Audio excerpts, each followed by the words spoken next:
اعوذ باللہ من الشیطان الرجیم بسم اللہ الرحمن الرحیم سورۃ لقمان بسم اللہ الرحمن الرحیم الف لام میم تلک آیات الکتاب الحکیم۔ اس سورہ مبارکہ کی ابتدائی آیات جو ہیں وہ سورہ بقرہ کی ابتدائی آیات سے بہت مشابہ بھی ہیں، اور دوسرے اس میں ایک لطیف فرق ہے، وہ بھی آپ کے سامنے آ جائے گا۔ تلک آیات الکتاب الحکیم ھدی ورحمۃ للمحسنین الذین یقیمون الصلاۃ ویؤتون الزکاۃ وہم بالآخرۃ ہم یوقنون اولئک علی ھدی من ربہم واولئک هم المفلحون۔ پانچویں آیت تو یہاں ہے وہی پانچویں آیت ٹھیک سورہ بقرہ کی ہے، اولئک علی ھدی من ربہم واولئک هم المفلحون۔ پہلی آیت الف لام میم یہاں ہے، پہلی آیت الف لام میم سورہ بقرہ کی بھی ہے۔ نوٹ کیجئے کہ وہاں آیا تھا ھدی للمتقین، یہ تقوی والوں کے لیے جن میں کوئی حق کی طلب ہے، جو چاہتے ہیں نیک راستے پر چلنا، جن میں طلب ہدایت ہے، ان کے لیے ہدایت ہے۔ یہاں ایک لفظ کا اضافہ کیا، اگلی منزل چونکہ بیان ہو رہی ہے، ھدی ورحمۃ للمحسنین، یہ جو بلند ترین منزل ہے، جو احسان کے مقام تک پہنچ جائیں، ان کے حق میں یہ صرف ہدایت ہے، ہدایت نہیں رحمت بھی ہے۔ تو یہاں تقابل اگر کریں گے، الف لام میم ذالک الکتاب لا ریب فیہ ھدی للمتقین، یہاں فرمایا تلک آیات الکتاب الحکیم، یہ ایک بڑی حکمت بڑی کتاب کی آیات ہے، اور یہ ہدایت ہے اور رحمت ہے محسنین کے حق میں۔ اور یہ محسنین جو ہے قرآن کی اصطلاح کے طور پر، جیسا کہ میں بیان کر چکا ہوں سورہ مائدہ میں، کہ یہ پہلا درجہ ہے اسلام، اس سے اوپر ایمان، اس سے اوپر احسان۔ اذا اتقوا وآمنوا وعملوا الصالحات ثم اتقوا وآمنوا ثم اتقوا واحسنوا واللہ یحب المحسنین، ان کے حق میں یہ قرآن رحمت ہے۔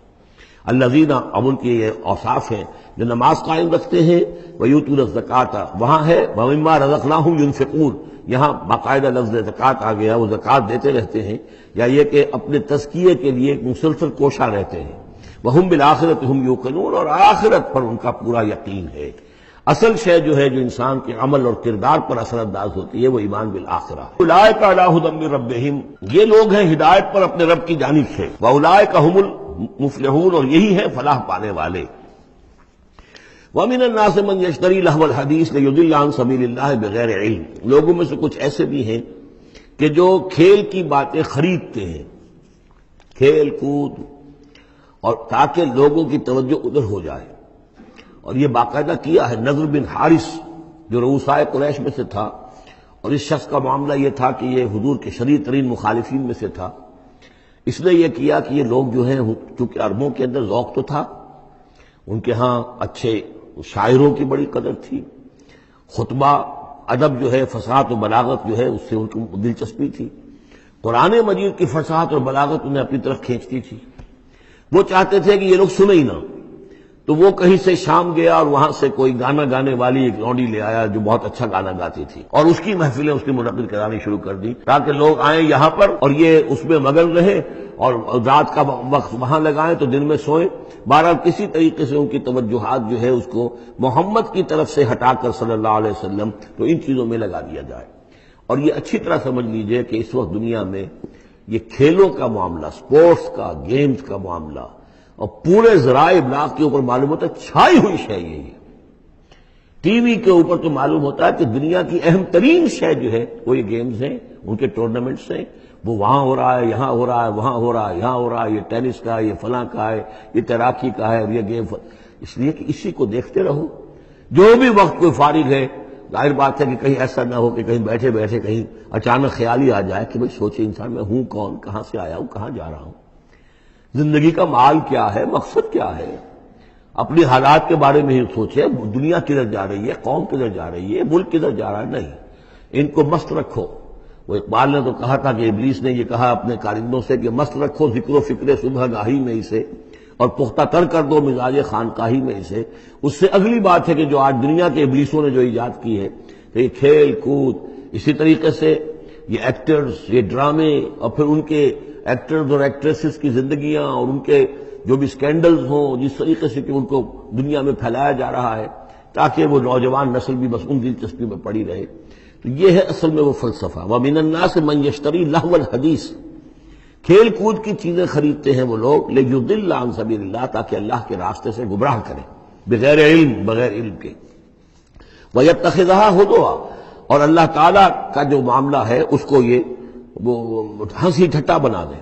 اولئک لہم عذاب مہین، یہ وہ لوگ ہیں کہ جن کے لیے اہانت آمیز عذاب ہے.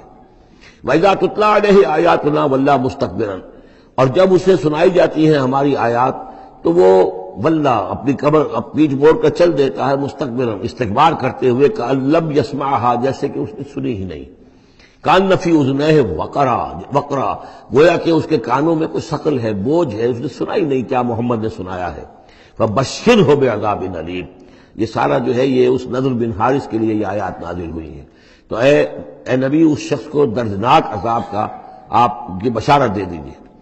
ان الذین آمنوا وعملوا الصالحات لہم جنات النعیم، یقیناً وہ لوگ جو ایمان لائے اور جنہوں نے نیک عمل کیے ان کے لیے نعمتوں بھرے باغات ہیں، خالدین فیہا، جس میں وہ ہمیشہ ہمیشہ رہیں گے. وعد اللہ حقا، یہ اللہ کا وعدہ ہے جو سچا ہے، پختہ ہے، اٹل ہے، حتمی ہے، یقینی ہے.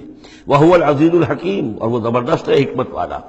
خلق السماوات بغیر عمد ترونہا، اس نے آسمان بنا دیے بغیر ستونوں کے جو تمہیں نظر آتے ہوں. وَأَلْقَىٰ فِي الْأَرْضِ رَوَاسِيَ أَن تَمِيدَ بِكُمْ، اور اس نے زمین میں ایسے لنگر ڈال دیے ہیں کہ تمہیں لے کر ایک طرف کو لڑک نہ جائے، جھک نہ جائے. وَبَثَّ فِيهَا مِن كُلِّ دَابَّةٍ، اور اس میں ہر طرح کے جانور جو ہے پھیلا دیے ہیں. وَأَنزَلْنَا مِنَ السَّمَاءِ مَاءً، اور اس نے اتارا ہے آسمان سے پانی. فَأَنبَتْنَا فِيهَا مِن كُلِّ زَوْجٍ كَرِيمٍ، اور اس میں ہر طرح کے جو ہے جوڑے نباتات کے اس نے پیدا کر دیے ہیں، ہر طرح کے. آپ کو معلوم ہے کہ ان کی بھی فیملیز ہوتی ہیں، یہ سٹرس فیملی ہے اور یہ فلاں فیملی ہے. اس طریقے سے اللہ تعالیٰ نے ان کے بھی خاندان بنائے ہوئے.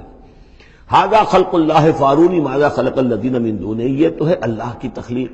تم بھی مانتے ہو کہ اللہ نے بنایا، پھر ذرا مجھے دکھاؤ کیا چیز بنائی ہے انہوں نے جو اس کے سوا معبود تم نے بنا لیے ہیں.